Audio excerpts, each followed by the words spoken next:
Friends, I welcome you. We are discussing about the adoption and in the last class we discussed the entire conditions related with the adoption where we understand that a person who is going to take adoption must be competent, person giving adoption must be competent and the child also be competent. And we also discussed that other condition of the act must be complied when a person is going to take adoption or giving adoption. Husband and wife are competent to take adoption, but they are bound with the consent of other party, and father mother is competent to give a child in adoption. Guardian is also competent to give a child in adoption. Guardian is bound with the consent of court, and court when going to provide the consent must be focused on the interest of the child and ensure that there should be no consideration involved in adoption. Friends, now I want to focus on the today's lecture and where we discuss about the effect of the adoption. And under this slide, the learner will able to understand the effect of adoption under the following heads: rights and status of the adopted child, marriage restrictions, property rights before and after adoption, doctrine of rational back, and cancellation of adoption. Friends, for the purpose of effect of adoption, we have a provisions of section 12. The provision is very clear.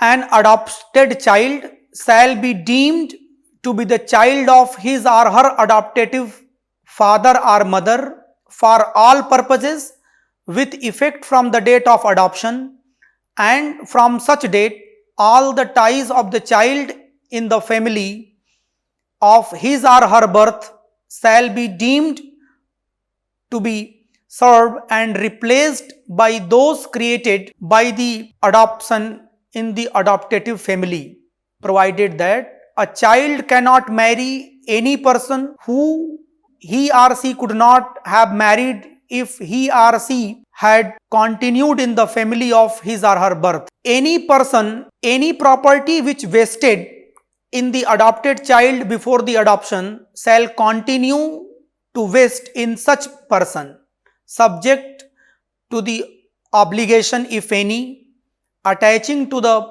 ownership of such property, including the obligation of maintenance relatives in the family of his or her birth. The adopted child shall not divest any person of any estate which is vested in him or her before the adoption. Friends, section 12 is talks about the effect of the adoption. Friends, the effect of adoptions may be classified in different heads: rights and status of the adopted child, restriction in a case of marriage, property rights before and after the adoption, and the fourth, continuation of personal relationship. Once an adoption is effected, it cannot be cancelled as per the provision of section 15 of the Act. Friends, now I want to focus on the right and status of the adopted child, which is given in section 12. Friends, upon the adoption, the child assume the status of son and daughter of the adoptive parents from the date of adoption.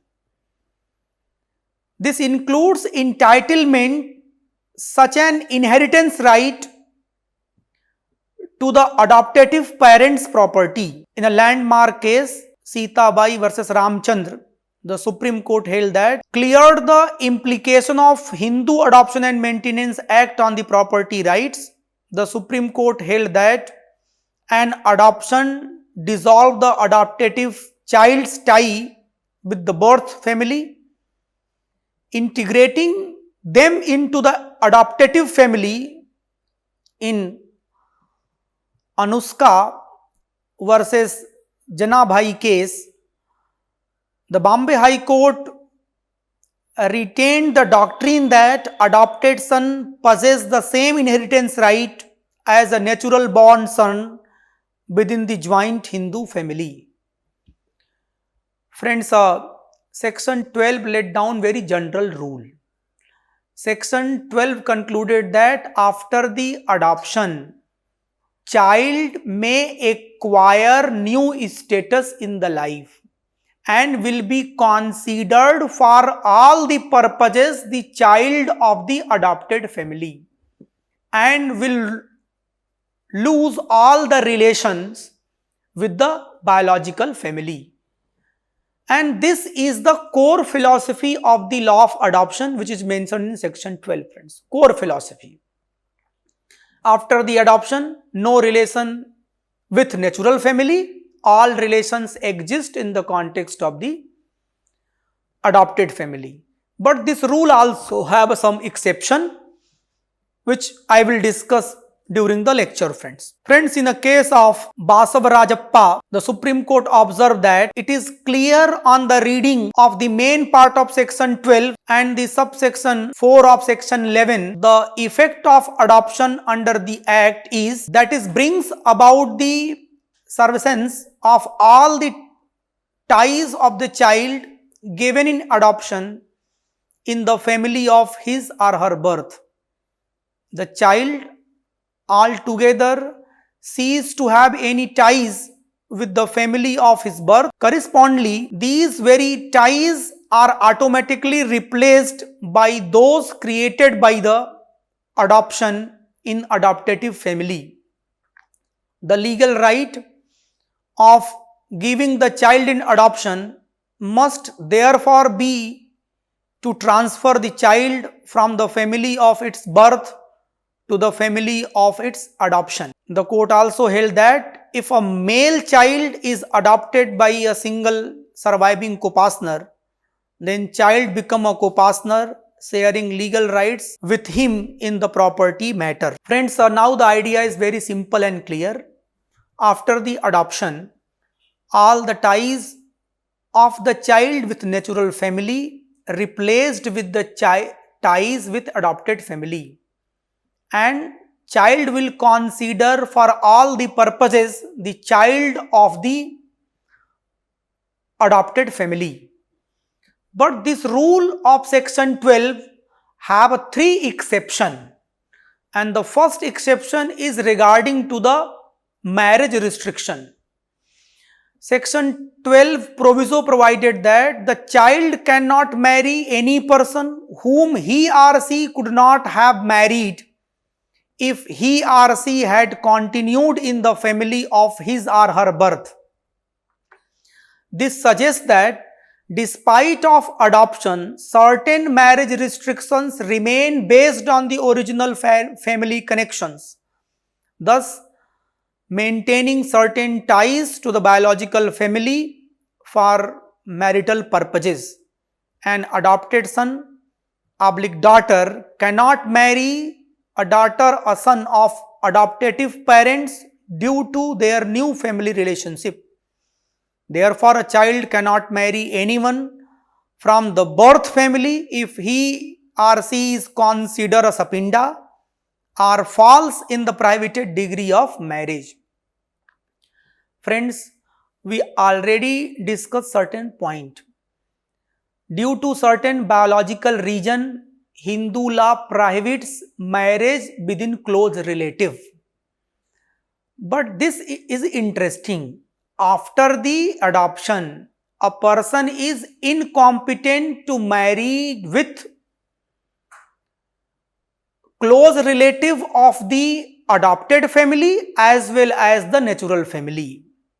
Why he is incompetent to marry with natural family? Because of biological reason. And why he is incompetent to marry with sapinda and prohibited degree relatives of the adoptive family? Because of sociological reasons, psychological reasons, cultural reasons, friends. Means, although after the adoption, child have no relation with the biological family, but condition related to the marriage is still applied on the child. Child cannot married with the close relatives of the biological family. This is the first exception of the rule of section 12. Otherwise, section 12 is very clear that after the adoption, adopted child loses all the ties with the biological family and associated with adopted family, but marriage restrictions remain same on the child. Now second is, friends, property related conditions. Friends, any property which vested in the child before the adoption shall continue vest in such person, subject to the obligation, if any, attaching to the ownership of such property, including the obligations to maintain themselves in the family of his or her birth. What is the rule, friends? Property vested in adopted child before adoption. The adopted child is not divested of the property which had already vested in him before he was adopted. It will continue to vest him, but if there was any obligation attached to the ownership of the property, they will remain linked with the property and the adopted child will remain duty bound to discharge them. If the obligation attached to the property requires him to maintain the relatives in the family of birth, they will also to be carried out despite his familial disconnection with those relatives. On the contrary, if he had only the personal obligations to maintain any relative to the family of his birth, he would be relieved of, because of such person is no more his familial relative. Please understand the point. Suppose a property attached to the adopted child before adoption, then child will go to the adoptive family with property. Child will not left the property which already vested in the child before the adoption.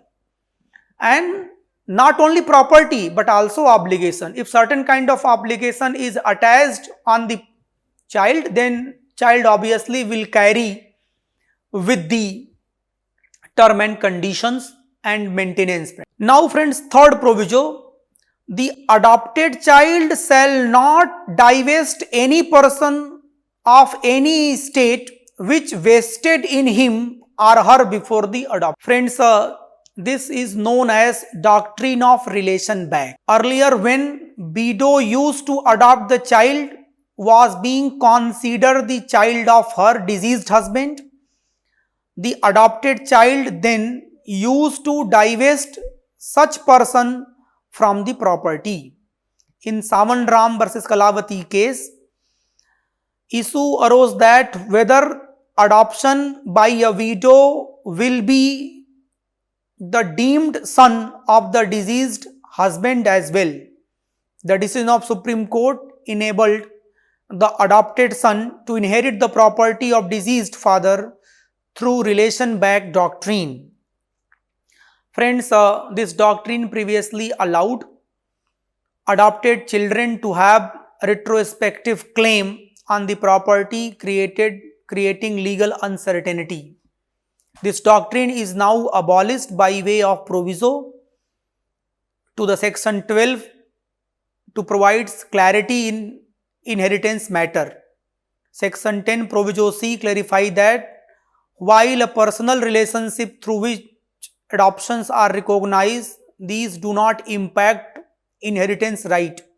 The abolition of doctrine of relation back ensure that the adopted child does not affect the property right that vested before the adoption. Friends, in a case of Namdev Ghadke in 2003, the widow adopted the son who claimed his share in the property already vested in the heirs of deceased father. It was held that adopted son cannot claim the property divested upon any person from his father.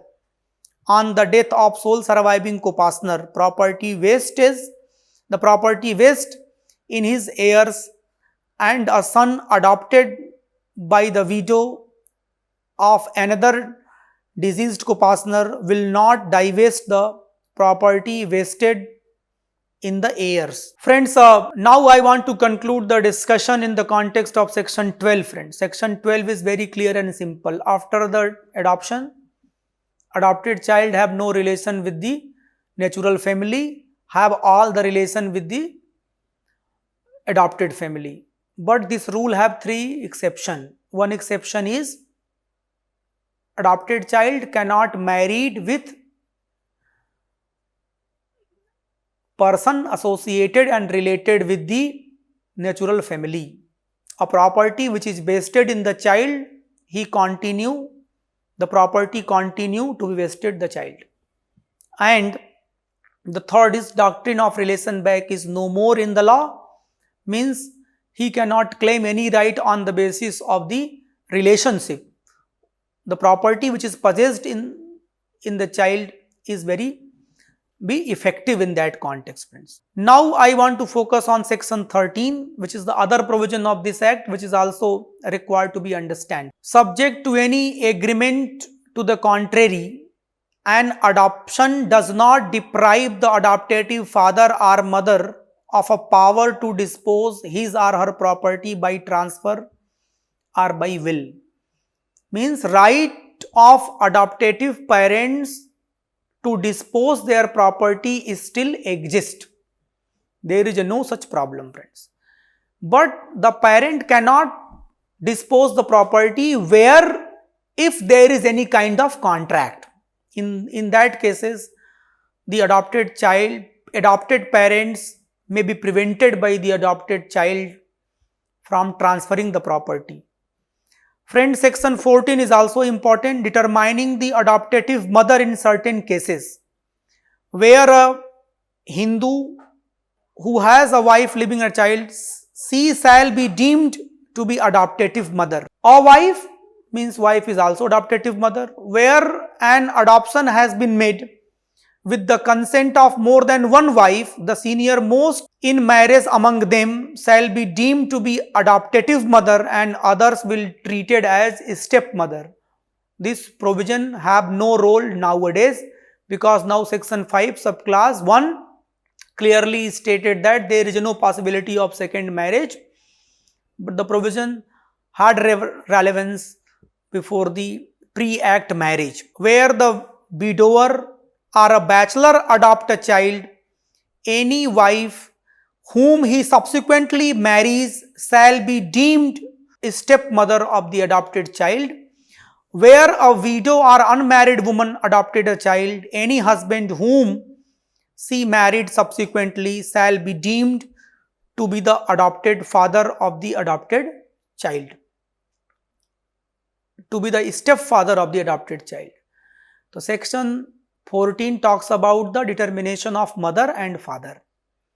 The provision includes two set of provision. One set of provision is, suppose after the adoption, if only one wife, then wife will consider the mother of the adopted child. If more than one wife, then senior most wife is considered as mother and other wife considered as stepmother. But this provision now have no role practical. And if a widow or unmarried man adopted a child and subsequently he married, then the wife of the person is recognized as a stepmother. And if same thing happened in a case of widow female or unmarried female, subsequently she married with a male will consider as a stepfather. Friends, now section 15, the valid adoption not be cancelled. No adoption which have been valid made can be cancelled by adoptive father or mother or any other person, nor can be adopted child renounce his or her status as such and return to the family of his or her birth. Once adoption is always adoption. Section 15 laid down two conditions. The one is very clear. After the adoption, no one cancelled the adoption. A child cannot declare that now I am no more adopted child. Child who is adopted by a person become incapable in this regard, and once adoption, therefore once adoption is always adoption and will consider as adoption. And section 16 talks about the presumption as to registered document relating to the adoption. Whenever any documents registered under any law for time being in force is produced before any court about the record of adoption, the court shall presume the document as a valid document unless contrary is proved. Friends, in this regards, we may think about certain questions. Whether adopted child claims share in the coparcenary property in his biological family, and second, can adoptive parent dispose of their property before adoption? Friends, now this discussion, we may conclude our entire discussion related with adoption. Friends, last 2 lectures are also associated with adoption, where we understand that Shastric Hindu law emphasized the role of son due to sociological reasons. But after the enactment, now entire adoption is regulated as per the chapter 2 of the Hindu Adoption and Maintenance Act. Section 5 is very clear. After the act, entire adoption will be regulated as per the chapter. And if you are not following the rules of chapter 2, adoption will void, and void adoption cannot create any kind of right in this context. Friends, be careful about the section 6. Section 6 laid down the condition. Person taking adoption must be capable, person giving adoption must be capable, child must be capable, and other condition of the adoption must be fulfilled. And we discuss the different aspects of the law in this context. Friends, section 12 is focused on the effect of adoption, and the provision is very simple and clear. After the adoption, adopted child will lose all the relation with biological family and accept all the relation with the adopted family. But this rule have 3 exceptions. The exception 1, after the adoption, he or she still cannot marry with biological family members or persons related with biological family. And the property which is already vested in the child before the adoption will continue after the adoption with charge of maintenance if any kind of charge was attached with the property. But be careful that a person cannot be personally liable only on the basis of relationship to maintain them, because after the adoption they have no relationship.